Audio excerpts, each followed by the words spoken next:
Hello students, welcome back to my channel. So आज का जो हमारा टॉपिक है वो है कैपेसिटेशन या फिर जिसको हम मैचुरेशन भी बोलेंगे, मैचुरेशन ऑफ स्पर्म। सो अगर आप मेरे चैनल पे नए हैं तो मेरे चैनल को ज़रूर सब्सक्राइब कर लें, वीडियो को लाइक करना ना भूलें और अपने फ्रेंड्स के साथ ज़रूर शेयर करें। मैंने रिप्रोडक्टिव बायोलॉजी की एक पूरी प्लेलिस्ट बनाई है जो कि आप मेरे चैनल पे चेक कर सकते हैं या फिर आप इसको डिस्क्रिप्शन में भी चेक कर सकते हैं। So let's start the topic. So capacitation क्या होती है? कैपेसिटेशन ऑफ स्पर्म को हम मैचुरेशन ऑफ स्पर्म भी बोल सकते हैं, ये इन दोनों का एक ही मतलब है। तो सबसे पहले हम इसकी डेफिनेशन की बात करते हैं। तो कैपेसिटेशन में क्या आएगा? ये स्पर्म की ट्रांसफॉर्मेशन का एक प्रोसेस है, मतलब कि इसमें स्पर्म्स की जो है वो ट्रांसफॉर्मेशन होगी, चेंजेस आएंगे स्पर्म्स में। तो स्पर्म्स पहले जो था वो नॉन मोटाइल होता है, इमेच्योर होता है और नॉन वाइएबल होता है। और जब इसकी ट्रांसफॉर्मेशन होती है तो इसमें क्या क्या चेंजेस आती हैं? तो ये उसके बाद मोटाइल हो जाता है, फिजियोलॉजिकली मैच्योर हो जाता है और वाइएबल हो जाता है। ठीक है, तो ये है इसकी शॉर्ट से डेफिनेशन कि the process of transformation of sperms, non motile, immature and non viable sperms are transformed into motile, physiologically mature and viable sperms. और अगर इसकी हम सेकेंड डेफिनेशन की बात करें, the change undergone by sperm in the female reproductive tract that enables them to penetrate and fertilize an egg। तो इसमें क्या है कि जब स्पर्म्स जो है वो फीमेल रिप्रोडक्टिव ट्रैक्ट में जाता है तो उसको पेनिट्रेट कर देता है और एग को फर्टिलाइज कर देता है। ठीक है, तो ये है इसकी दो डेफिनेशन। आप इनमें से कोई भी डेफिनेशन कर सकते हैं। पहली डेफिनेशन में क्या था कि स्पर्म्स की ट्रांसफॉर्मेशन होगी, स्पर्म नॉन मोटाइल, इमेच्योर और नॉन वाइएबल होगा, जिसकी वजह से जिसमें क्या होगा कि इसमें चेंजेस जब आएंगी तो ये मोटाइल हो जाएगा, फिजियोलॉजिकली मैच्योर हो जाएगा और वाइएबल हो जाएगा। और सेकंड डेफिनेशन में क्या है कि जब फीमेल रिप्रोडक्टिव ट्रैक्ट में स्पर्म्स जाता है तो ये क्या करता है, उसको पेनिट्रेट करता है और एग को जो है वो फर्टिलाइज कर देता है। अब इसमें टाइम कितना लगता है? Completed in about 1 to 10 hours. तो 1 से 10 घंटे तक इसकी जो है वो कैपेसिटेशन कंप्लीट हो जाती है, मतलब इसमें जो भी चेंजेस आते हैं उसमें इतना टाइम लगता है, 1 to 10 आवर्स। सो इसके बाद है इसका प्रोसेस। तो प्रोसेस को देखिए, हम सबसे पहले इसमें नीचे देखना कि इट वाज नोटिस दैट। ठीक है, तो सबसे पहले नोटिस किया गया था कि स्पर्म्स जो थे वो सेमनीफेरस ट्यूब्यूल से रिमूव हो गए थे और हेड एपिडिडमस जो था वो कम्प्लीटली नॉन मोटाइल हो गया था, जिसकी वजह से स्पर्म्स जो था वो ओवम को फर्टिलाइज नहीं कर पा रहा था। ठीक है, स्पर्म्स जो थे, नोटिस किया गया था कि स्पर्म्स जो थे वो सेमनीफेरस ट्यूब्यूल से रिमूव हो गए थे और head epididymis completely non motile हो गया था, जिसकी वजह से ओवम को फर्टिलाइज नहीं कर पा रहा था स्पर्म।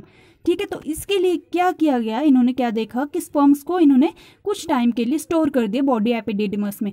जब इन्होंने बॉडी एपिडिडमस में स्टोरेज कर दी स्पर्म्स की 24 to 48 आवर्स के लिए, तो इन्होंने देखा कि जो non motile, immature, non viable sperms जो था वो मोटाइल और मैच्योर एंड वाइएबल हो गया। ठीक है, तो क्या था इसमें कि स्पर्म्स जो थे सेमनीफेरस ट्यूब्यूल से जब रिमूव हो गए और head epididymis completely non motile हो गया, तो ये स्पर्म्स जो थे वो ओवम को फर्टिलाइज नहीं कर पा रहे थे।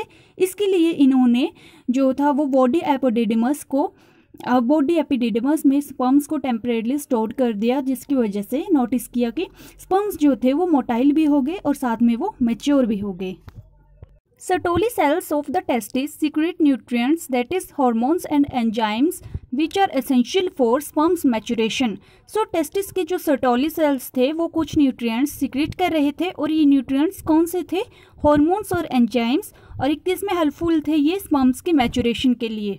ठीक है, टेस्टिस के सर्टोली सेल्स हॉर्मोन्स और एंजाइम्स को सीक्रेट कर रहे थे जो स्पर्म्स की मैचुरेशन के लिए हेल्पफुल थे। अब जैसे कि क्वेश्चन है कि जो स्पर्म्स था उसको स्टोर करके क्यों रखा जा रहा था टेम्परेरीली, उसको एपिडिडमस में, बॉडी एपिडिडमस में क्यों उसको स्टोर किया जा रहा था और वो ओवम को फर्टिलाइज क्यों नहीं कर पा रहा था? ठीक है, तो इसका क्या है आंसर कि जब स्पर्म्स जो था वो एपिडिडमस को लीव कर रहा था, छोड़ रहा था, तब भी ये क्या था कि कुछ इनहिबिटर्स के द्वारा इनहिबिट किए जा रहे थे। स्पर्म्स जो थे वो इनहिबिट हो रहे थे कुछ इनहिबिटर्स से, इसलिए स्पर्म्स जो मेल के सीमन में जो स्पर्म्स पाए जा रहे थे वो ओवम को फर्टिलाइज नहीं कर पा रहे थे, are still unable to fertilise the ovum. इसलिए उसको जो था वो 24 to 48 आवर्स के लिए स्टोर किया जा रहा था बॉडी एपिडिडमस में, ताकि उसमें क्या हो जाए, मैचुरेशन आ जाए, वो मोटाइल हो जाए और वाइएबल हो जाए। During coitus spermatozoa deposited in upper region of vagina. Coitus के दौरान स्पर्मेटोजोआ कहाँ डिपॉजिटेड हो रहे हैं? वेजाइना के अपर रीजन में, जबकि फर्टिलाइजेशन जो है वो फैलोपियन ट्यूब्स में होती है। On coming in contact with fluid of female genital tract. Female genital tract के फ्लूइड के कॉन्टैक्ट में जब ये स्पर्मेटोजोआ आते हैं, multiple changes occurs in sperm. तो स्पर्म्स में जो है वो कुछ चेंजेस आती हैं। तो क्या चेंजेस आती हैं इसमें कि become capable of fertilising the ovum.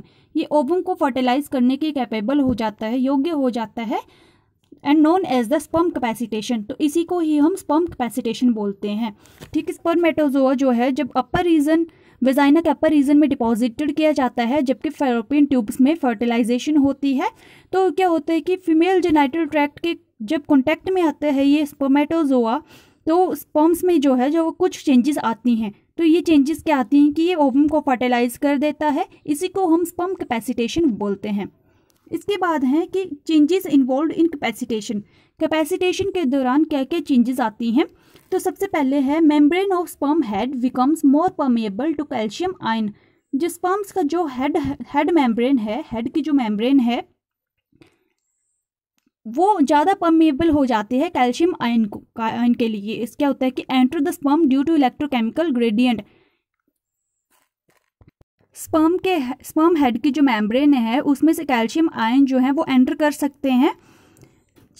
Sperm flagellum activity increases. Sperm flagellum की जो एक्टिविटी है वो भी इंक्रीज करती है। एक्रोसोमल मेम्ब्रेन में भी चेंजेस आती हैं। Loss of cholesterol molecules from acrosomal membrane. Acrosomal membrane से कोलेस्ट्रॉल मॉलिक्यूल्स का लॉस होता है।